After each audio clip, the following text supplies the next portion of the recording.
Assalamualaikum warahmatullahi wabarakatuh. Perkenalkan, kami dari kelompok 1 kelas 6C mahasiswa RPL Universitas Bakti Kencana angkatan tahun 2025. Video ini dibuat untuk memenuhi salah satu tugas wajib teknologi informasi dengan judul Project Dashboard Data Kesehatan Kasus HIV pada tahun 2021 sampai 2023. Adapun kelompok kami yang diketuai oleh Ahmad Syarif Sofyan yang beranggota Ali Basyara, Anis Marcella, Asyifa Nurpadilah, Cucu Delis, dan Asep Taufik. HIV adalah virus yang mengganggu sistem kekebalan tubuh manusia.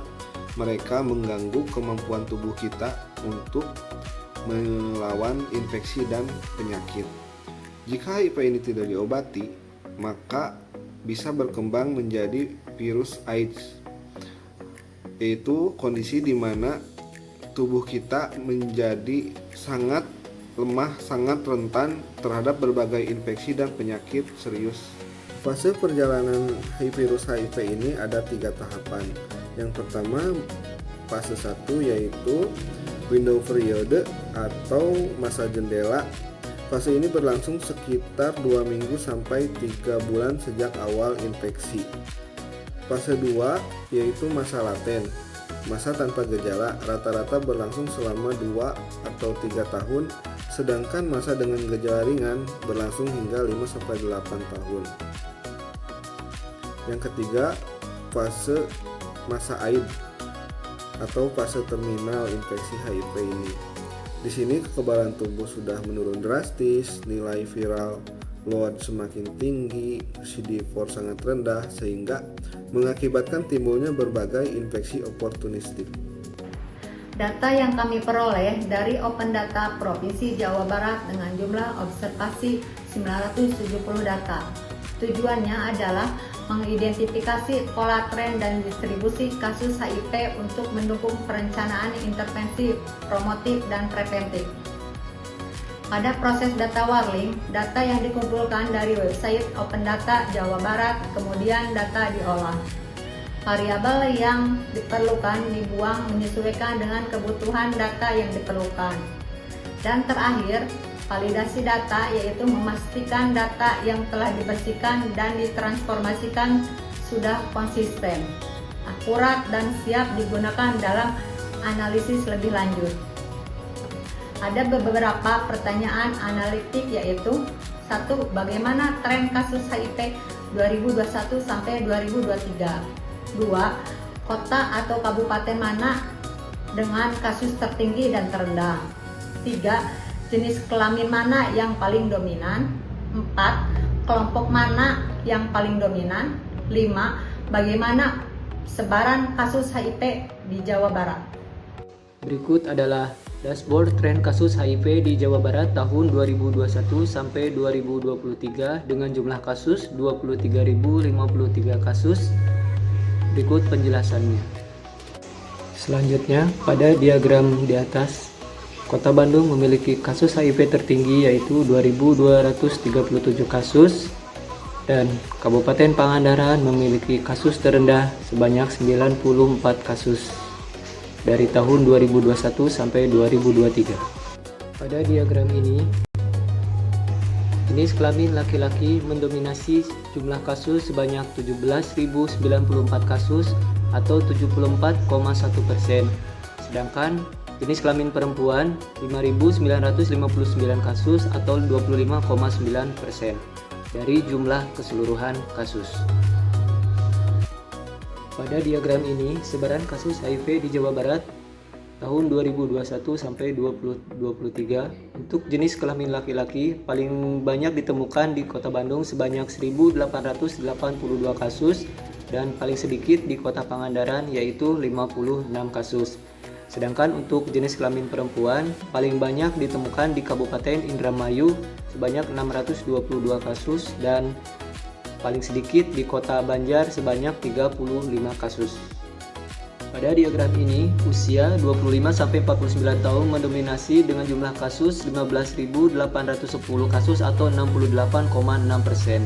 Di urutan kedua, usia 20-24 tahun dengan 4.400 kasus. Di urutan ketiga, usia lebih dari 50 tahun dengan 1.446 kasus.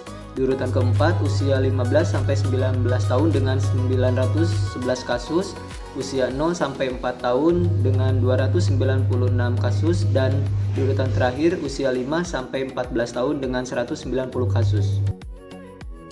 Pada diagram ini, sebaran kasus HIV di Jawa Barat berdasarkan kelompok umur. Untuk usia 0-4 tahun paling banyak ditemukan di Kabupaten Bandung sebanyak 32 kasus. Usia 5-14 tahun paling banyak di Kabupaten Indramayu sebanyak 21 kasus. Usia 15-19 tahun di Kota Bandung sebanyak 119 kasus. Usia 20-24 paling banyak ditemukan di Kota Bandung 471 kasus. Usia 25-49 tahun paling banyak di Kota Bekasi sebanyak 1.506 kasus, dan usia lebih dari 50 tahun paling banyak ditemukan di Kabupaten Bogor sebanyak 157 kasus.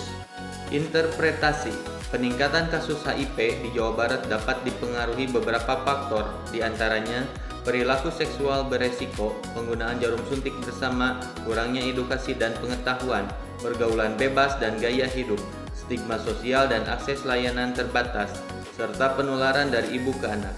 Rekomendasi penguatan screening HIV di wilayah dengan kasus tertinggi di Jawa Barat, edukasi dan pencegahan perilaku beresiko ABCDE, abstinence, tidak melakukan hubungan seksual bagi yang belum menikah, be faithful, setia pada satu pasangan, tidak berganti-ganti pasangan, kondom, menggunakan kondom secara konsisten saat berhubungan seksual beresiko, drug no, menghindari penggunaan narkoba, terutama narkoba suntik secara bergantian. Education, meningkatkan pengetahuan masyarakat mengenai cara penularan pencegahan HIV untuk mengurangi stigma dan diskriminasi. Pemeriksaan dan penanganan medis pencegahan penularan ibu ke anak, serta pendekatan komunitas dan sosial. Jauhi virusnya, bukan orang dengan HIV. Ketakutan muncul dari ketidaktahuan. Edukasi adalah kuncinya. Benci penyakitnya, jangan benci orangnya. Sebarkan pengetahuan, bukan virusnya. Orang dengan HIV/AIDS bukanlah ancaman. Hentikan stigma. Orang dengan HIV/AIDS berhak hidup sehat, bahagia, dan produktif tanpa diskriminasi. Satu di antara kita bisa terkena HIV. Rangkul dan beri semangat. Jangan biarkan mereka sendiri. Pencegahan HIV dimulai dari kesadaran sendiri. Kenali resikonya, cegah penularannya. Tes HIV itu mudah, aman, dan rahasia. Jangan takut untuk tahu statusmu lebih awal. Hidup dengan HIV itu mungkin. Pengobatan ARV membuat orang dengan HIV/AIDS lebih sehat. Let's stop HIV together.